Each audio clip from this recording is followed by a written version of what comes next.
कभी कभी जिन सवालों को हम दबा देते हैं वही सबसे ऊंची आवाज में लौटते हैं। मेरे लिए वो आवाज झील से आई थी। उस रात मैं अकेली झील के पास गई। पानी शांत था, लेकिन उसमें कुछ था, जैसे उसकी सतह के नीचे कोई मुझे जानता हो, बुला रहा हो। तारा, मेरी जैविक मां, वहीं बैठी थी। अब की बार वो चुप नहीं थी। उसकी आंखें खुली और उसने सीधे मेरी तरफ देखा। झील तेरी मां नहीं, तेरी रक्षा है। उसने बताया कि वो कभी पागल नहीं थी, बल्कि एक रक्षक थी, एक वंश की आखिरी स्त्री जो जल की आत्मा से जुड़ी थी।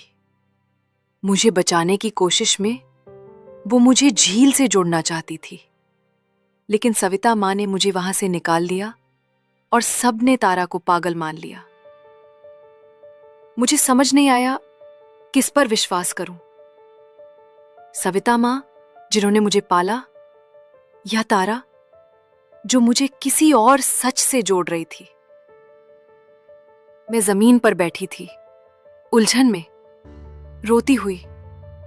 तभी झील की सतह से हल्की नीली रोशनी मेरे पैरों तक उठने लगी। उसका कंपन मेरे भीतर गूंजा।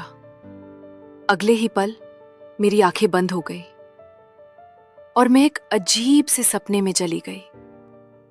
मैं झील के नीचे थी, जहां एक नीला मंदिर था, जिसके चारों ओर जल देवियों की मूर्तियां थी। बीच में एक सिंहासन था, खाली। क्या ये मेरा भविष्य है?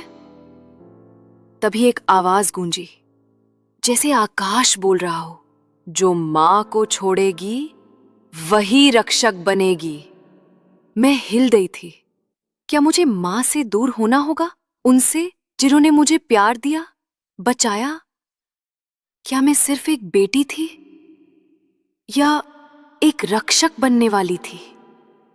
झील अब सिर्फ पानी नहीं रही, वो मेरा अतीत भी थी और शायद मेरा भविष्य भी। अब एक चुनाव मेरा इंतजार कर रहा था, मां या नियति। धीमी, गहरी और भावुक आवाज, वाक्यों के बीच संवेदनशील रुकावटें।